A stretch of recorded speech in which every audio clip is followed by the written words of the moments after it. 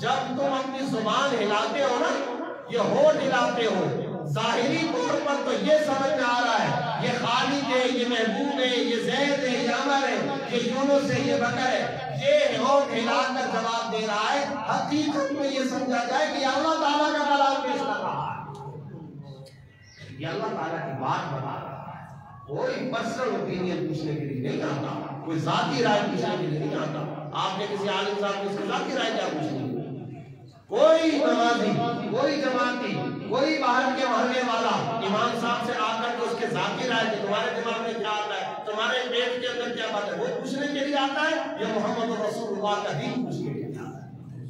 تو بتائیے کتنا حساس اور کتنی حساس ذمہ داری ہے۔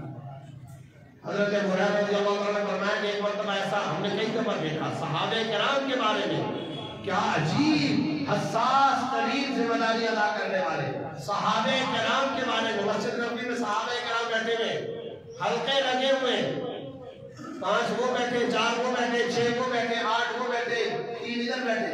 ایک بندہ آیا اور اس نے آ کر کے مسئلہ پوچھا، کان اصحاب رسول اللہ صلی اللہ علیہ وسلم یتحاورون بعضهم عن بعض۔ صحابہ کرام سوال کا جواب نہیں دیتے تھے، ایک صحابی دوسرے کی طرف بھیج جاتا تھا، بھائی اس سے جا کر کے پوچھ لو، وہ تیسرے کی طرف بھائی اس سے پوچھ لو، وہ چوتھے کی طرف جاؤ جا کر کے اس سے پوچھ لو۔ دینی فتویٰ اور مسئلہ بتانا کس قدر حساس ہے۔ امام محمد کا نام تو سنا ہوگا، امام محمد رحمۃ اللہ علیہ بڑے خوبصورت امام تھے، وجیح تھے، ان کا جسم بڑا خوبصورت تھا، بڑے حسین اور جمیل، ان کا حسن اتنا تھا، ان کا چہرہ سرخ اور سفید، اور ان کے محلے کی جب گلی سے گزرتے تھے تو محلے کی عورتیں، محلے کے لوگ کوٹھے کی چھتوں پہ کھڑے ہو کر کے ان کو دیکھا کرتے ہیں، اس قدر حسین آدمی۔ امام ابو حنیفہ کا انتقال ہوتا ہے، فقہ حنفی کے یہ امام ہیں، امام محمد رحمۃ اللہ علیہ، امام ابو حنیفہ رحمۃ اللہ علیہ کے یہ جانشین بنتے ہیں۔ کچھ ہی دن گزرے، 8-10 دن، ایسا وجیح، ایسا جسمانی اعتبار سے مضبوط اور توانا، صحت مند اور تندرست امام، فقیہ اور محدث، لوگوں نے دیکھا کہ اب یہی طاقتور عالم دین مسجد میں نماز پڑھنے کے لیے اس حالت میں جا رہا ہے کہ راستے میں آتی ہوئی مکانوں کی دیواروں کا سہارا لے لے کر کے یہ مسجد پر جا رہا ہے۔ چہرہ زرد پڑ گیا، جسم پتلا ہو گیا۔ کسی نے پوچھا کہ حضرت آپ کو کیا ہو گیا، کیا ہو گیا آپ کو؟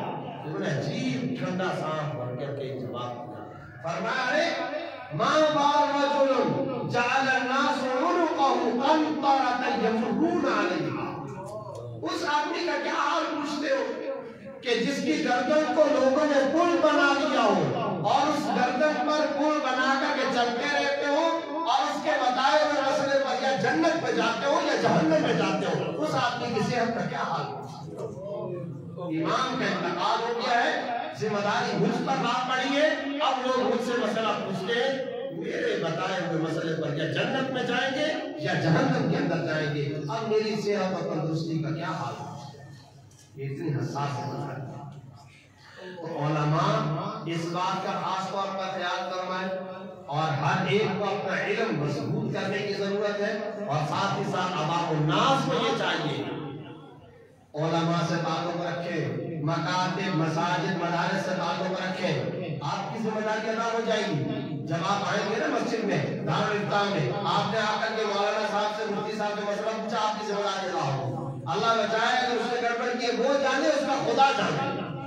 آپ کی ذمہ داری یہی تھی کہ گھر سے اٹھو، نکلو اور آ کر کے باقاعدہ عوام الناس کا ایک ایک پر پوچھ کر کے تجارت کریں، پوچھ کر کے شادی بیاہ کریں، سیاست، تجارت، معیشت، روزگار علماء سے پوچھے ہوئے مسائل کے مطابق کریں۔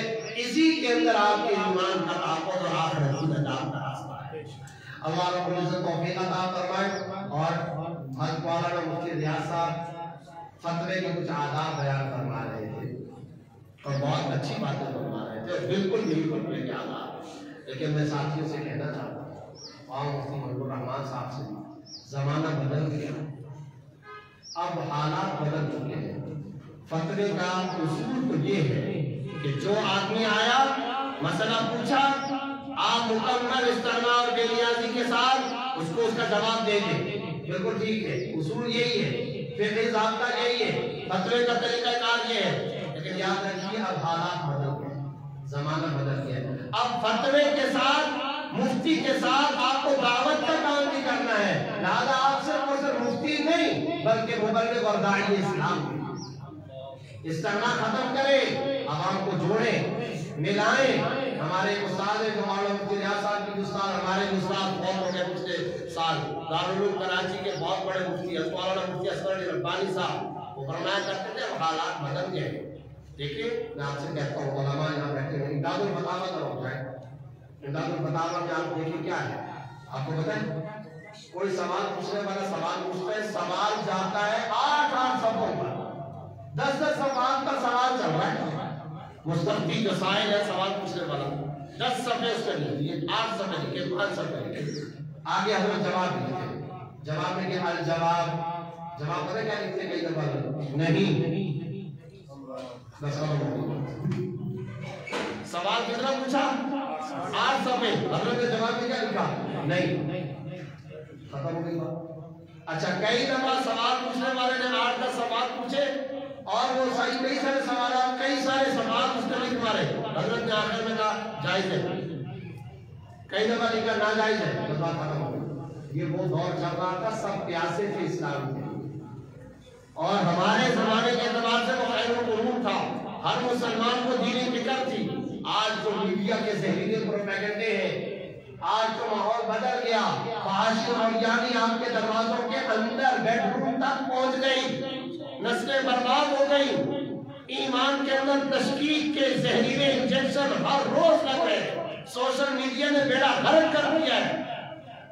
یہ پچھلا رمضان گزرا ہے، اس رمضان میں مجھے ایک میڈیا ٹی وی چینل ہے مشہور سما ٹی وی، اور مجھ سے ایک انٹرویو لیا، کتنا عجیب قسم کا انٹرویو تھا، ہل کر رہ جاتا ہے انسان۔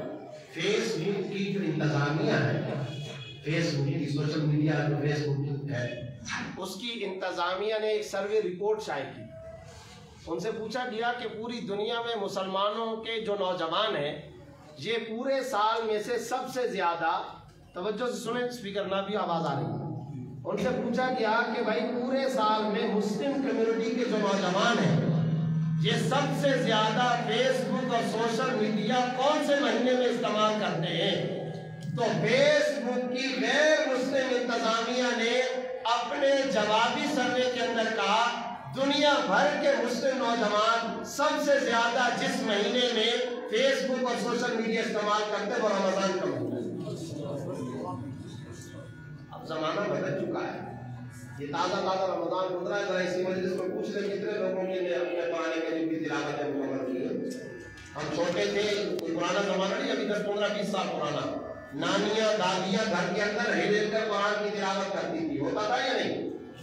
اچھا یہ جو نمازی آتے تھے نا مسجدوں کے اندر، وہ ظہر کی نماز کے بعد نماز پڑھ کر یا عصر کی نماز کے بعد نماز پڑھ کر کے مسجد سے باہر نہیں جاتے تھے، سب کے سب مسجد کے کنارے میں بیٹھ کر قرآن کی تلاوت کر رہے ہوتے تھے۔ جو نوجوان ہوا کرتے تھے یہ باہر چوک پر نکل کر ایک دوسرے سے یہ بحثیں کرتے تھے، بھائی اس رمضان میں میرے اتنے قرآن ختم ہو گئے، تیرے کتنے قرآن ختم ہو گئے۔ کہاں ہے وہ دور؟ بدل گئی ساری قدریں، زمانے بدل گئے، اس لیے اب جو دور ہے ایک مفتی فتوے کی خدمت کے ساتھ ساتھ دعوت اسلام کا بھی کام کرے۔ ہمارے استاد مفتی اصغر علی ربانی صاحب فرمایا کرتے تھے بھائی اب تو مفتی کو صرف اور صرف فتویٰ نہیں دینا، فتوے کے ساتھ متبادل بھی بتانا ہے، اس کے ساتھ اس کو دین کی ترغیب بھی دینی ہے۔ چوتھے نمبر پہ فرمایا یہ وظیفے بتانے والے، یہ جو ٹوٹکے اور منتر بتانے والے، یہ جو جعلی پیر بنے ہیں، انہوں نے لوگوں کے ایمانوں کا بیڑا غرق کیا ہے۔ ایک مفتی کو چاہیے وہ آنے والے مستفتی کو قرآن و سنت کی روشنی میں وظیفے بھی بتایا کرے کہ بھائی سر درد کا دم یہ ہے، رات کو نیند نہ آئے تو یہ ہے، چڑیل کا دم یہ ہے، جنات اور بھوت کو بھگانے کا تعویذ یہ ہے، اس کا وظیفہ یہ ہے۔ اب آپ کو یہ کام کرنا ہے، اس لیے کہ وہ اصول اور ضوابط اپنی جگہ پر ہے، 100% وہ اصول اور ضوابط ہے، لیکن بھائی اب ایمانوں کا مسئلہ پیدا ہو گیا ہے، اب لوگوں کے دین کا مسئلہ پیدا ہو گیا ہے، اس لیے فاصلے ختم کریں، مسٹر اور ملا کی تفریق ختم کریں، باہر کی تاجر برادری کو مدرسوں کا عادی بنائیں،